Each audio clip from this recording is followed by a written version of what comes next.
I love you. हम तारा से बहुत प्यार करेनी आ हम जाना तनी कि तू हमरा से प्यार करेलू, लेकिन जमाना से डरालू।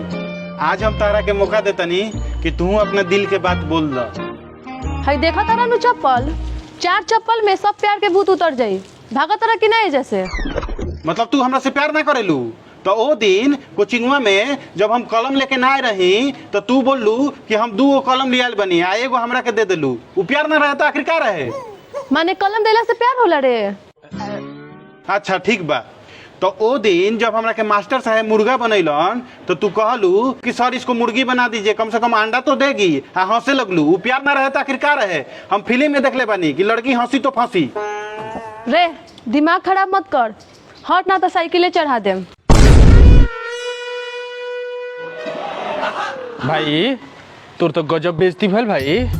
हाँ भाई तो बेइज्जती करके चल गए, लेकिन भाई ते कोनो से मत बोलिए ना कि हमार बेइज्जती भइल बा। भाई कोई सब ना बताम ते तो दोस्त तू है सनार, तोरा साथ साथ तो हमरो बेइज्जती हुई। हम पूरा गांव जावर में हाला कह देले बानी कि उ हमरा से फंस गइल बिया। हमार तो घोर बेइज्जती हो जाई यार। भाई सुन एगो बात, अब कैसे भी करके ओकरा के तोरा फंसावे के पड़ी। कोचिंग से आवत है नु तो एगो और ट्राई मारतनी। हमरा लगे एगो उपाय बा, जौन हम कहतनी उहे ते कर। का?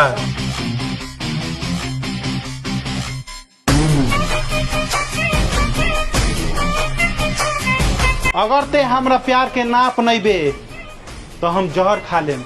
अच्छा जहर खइबे? खो खो जहर।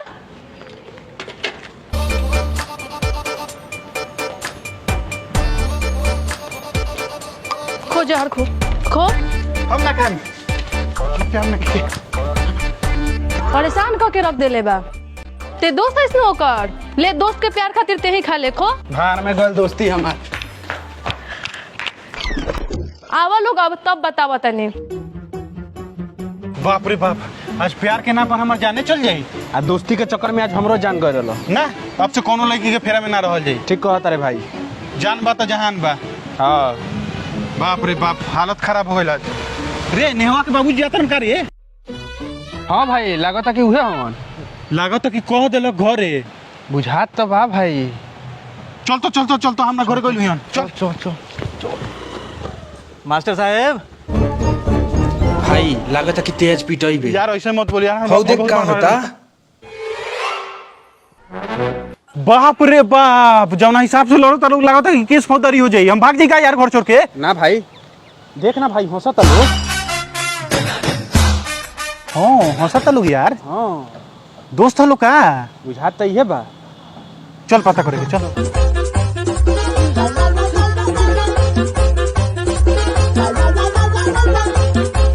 नमस्ते अंकल जी। खुश रहा खुश रहा। ठीक बा रमेश जी, जाए लड़की के बुला के ले आई और रिश्ता करा दिया। हाँ ठीक बा, हम ले ही आओ तनी रिश्ता करवाइए। ठीक बा।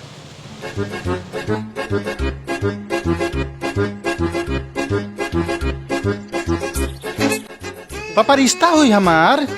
हाँ तू गौर लंगरा बेटी से कह है कि रिश्ता करावेला तो ठीक बा। हम सोचने से रिश्ता करा दिया। वहाँ के जाता नहीं लड़की के बुलावे, हम तो नहीं तेरे माँ के बुलावे। देखला बाबू, जो लड़की के हम चाह दी वो लड़की हमार होक के रहले। जिया वो तो मास्टर माइंड वाले थे। जिसका बाप साथ है उसको दुनिया से डरने की क्या बात है। 12 माना कोइले रहली हनु, चप्पल से मारत ली हो। अब काले से हमरा ला खाना बनई हन। सुन ना भाई, ओकर पापा तो लेके आवत रन, तले ते मुंह हाथ धो के फ्रेश हो जो। अरे रिश्ता नु होखे आला बा। चल भाई ठीक हो। आ गई रमेश जी। हाँ बउआ कहाँ बड़े हैं? तैयारी होता रहा। मिंटू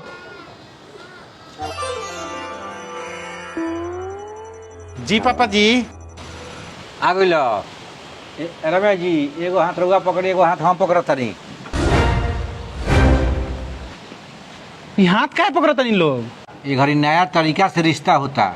ओ बेटी आवा रिश्ता का कार्यक्रम शुरू कर जाओ। का है आइट लोहर सब छूट गइल। साइकिल चढ़ाओ तो लुआ हमरा पर। अच्छा वो सब छोड़ा, रिश्ता का कार्यक्रम शुरू कर जाओ। ई का हो, ई राखी काहे लेल बड़ी? अरे बेटा ये न रिश्ता हो। आओ बेटी राखी बनाओ। ना हम मन राखी।